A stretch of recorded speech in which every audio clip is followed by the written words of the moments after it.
সুন্দর সকালে নতুন আরেকটা ভিডিও নিয়ে সবাইকে আরও একবার স্বাগত জানাই। আসসালামু আলাইকুম, আমি লিলি, বাংলাদেশের ব্লগার লিলিস ফ্যামিলিতে সবাইকে আরও একবার স্বাগত। কাছে কিংবা দূরে, দেশে বা দেশের বাইরে, যে যেখান থেকে আমার আজকের ভিডিওটি দেখছেন, আশা করি আল্লাহর অশেষ রহমতে সবাই ভালো আছেন, সুস্থ আছেন। শুকর আলহামদুলিল্লাহ, আমরাও বেশ ভালো আছি।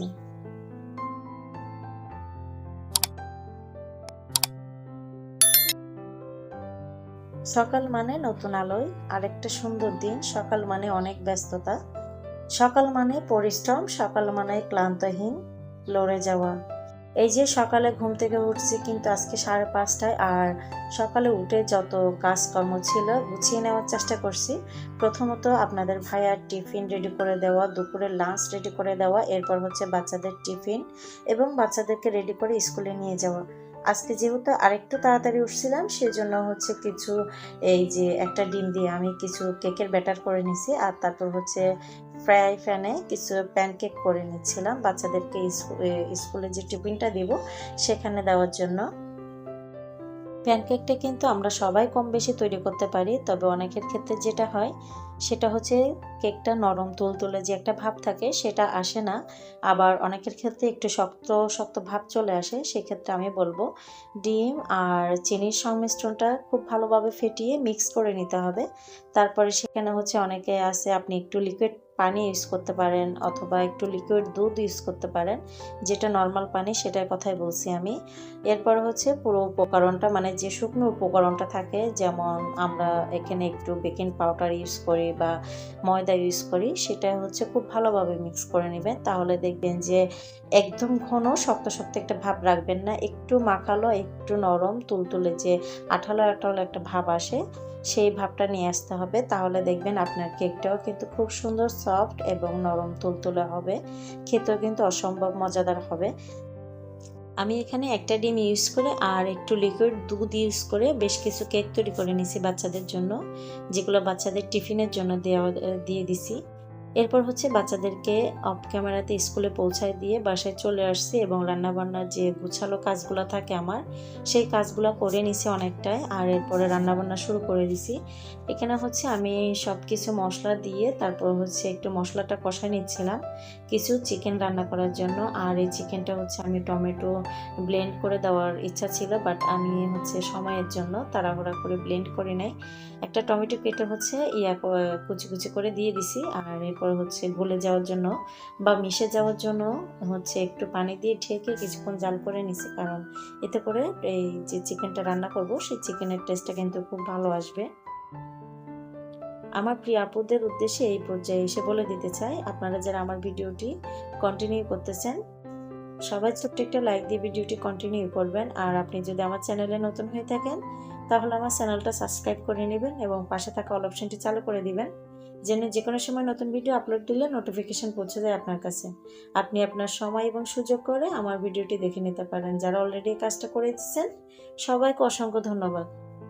তো এখানে অল্প কিছু মাংস আর হচ্ছে 2-3টা আলু কেটে আমি রান্না করে নিচ্ছি বাচ্চাদের জন্য, আর আমাদের জন্য হচ্ছে কিছু ভেন্ডি ভর্তা, তারপরে একটু মিষ্টি কুমড়ো ভর্তা করে নিছি, যেটা অফ ক্যামেরাতে সেরে নিছি। আসলে যেটা হয় সেটা হচ্ছে সব কিছু ভিডিওতে দেখাতে গেলে ভিডিওটা অনেক বড় হয়ে যায়। তো আমার প্রিয় আপুদের উদ্দেশ্যে বলে দিতে চাই, সময়ের স্বল্পতার কারণে হচ্ছে সবাই ফুল ভিডিওটা দেখে না বা ফুল ওয়াচ করে না, যার কারণে হচ্ছে ভিডিওটা একটু ছোট করে তারপর আপনাদের সাথে শেয়ার করা। আমি নিজেও অনেকের ভিডিও দেখি, দেখা যায় লং ভিডিও যেগুলো হয়ে যায় অনেক সময় কিন্তু ফুল কন্টিনিউ করতে পারি না।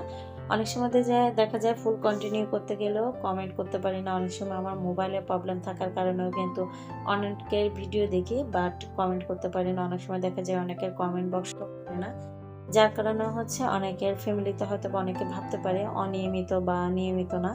আসলে দেখলেও কিন্তু কিছু করার নাই, যেহেতু সমস্যা আমার এই ফোনটা যতদিন চেঞ্জ না করতেছি ততদিন হচ্ছে এভাবে চলতে হবে বা এভাবে মানিয়ে নিতে হবে। যাই হোক, তো এইখানে হচ্ছে আমি মাংসগুলো ভালোভাবে কষিয়ে নিছি। এই যে কষানোর এই পর্যায়ে হচ্ছে আমি একটু পানি দিয়ে রান্নাটা সেরে নিব। এখানে কিন্তু আমি এখনো পর্যন্ত পানি ইউজ করি না, তবে যে পানিটা বের হচ্ছে এটা হচ্ছে মাংস থেকে পানি বের হওয়া। তো এই পানিটা একটু টানিয়ে নিচ্ছি আমি একটু লেড়ে ছেড়ে। আর মাংসটা কিন্তু আমি আজকে অল্প তেলে অল্প ঝালে রান্না করার চেষ্টা করছি, কারণ যেহেতু বাচ্চারা একটু ঝাল বেশি হলে খেতে চায় না, সেই জন্য হচ্ছে এভাবে রান্নাটা করা। এই যে আরেকটু লাড়াচাড়া করে তারপর হচ্ছে সামান্য একটু পানি দিয়ে আমি ঢেকে রান্নাটা সেরে নেব।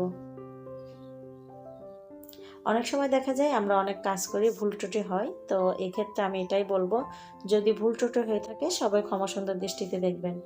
এরপরে হচ্ছে রান্না কমপ্লিট করে অফ ক্যামেরাতে রেডি হয়ে তারপরে হচ্ছে গিয়ে বাচ্চাদেরকে স্কুলে আনতে গেছি। সেখানেই হচ্ছে এই যে পাশে একটা পুকুর আছে, সেই পুকুরে হচ্ছে গিয়ে প্রচুর পরিমাণে মাছ আছে, ছোট বড় সব ধরনের মাছই কিন্তু এই পুকুরটাতে দেখা যায়। আসা যাওয়ার পথে কিন্তু আমার বেশ ভালো লাগে, অনেক সময় দেখা যায় আমার মেয়েটা দাঁড়াইয়ে পুকুরের পাশে দাঁড়ায় দাঁড়ায় কিন্তু এই মাছের দৃশ্যগুলো দেখে, ওরও কিন্তু খুব ভালো লাগে। আগে যখন বাচ্চাদেরকে স্কুলে দিনাই তখন হচ্ছে বাসার মধ্যে থাকতাম সবসময় বাচ্চাদেরকে নিয়ে, ওভাবে বের হওয়া হতো না। তো এখন বাচ্চাদেরকে নিয়ে যেহেতু মাঝে মধ্যে বের হওয়া হয়, তো বাচ্চারা কিন্তু খুব খুশি থাকে আর খুব ভালো লাগে। ওই যে হোয়াইট কালারের বিল্ডিংটা দেখালাম পুকুরের ওই প্রান্তে, ওটাই হচ্ছে আমার বাচ্চাদের স্কুল। আর যাওয়ার আশেপাশে পথে হচ্ছে আশেপাশে প্রচুর আম গাছ, প্রচুর পরিমাণের আম ধরছে এবছর গাছগুলোতে। মাশাআল্লাহ, দেখতে কিন্তু খুব ভালো লাগতেছিল।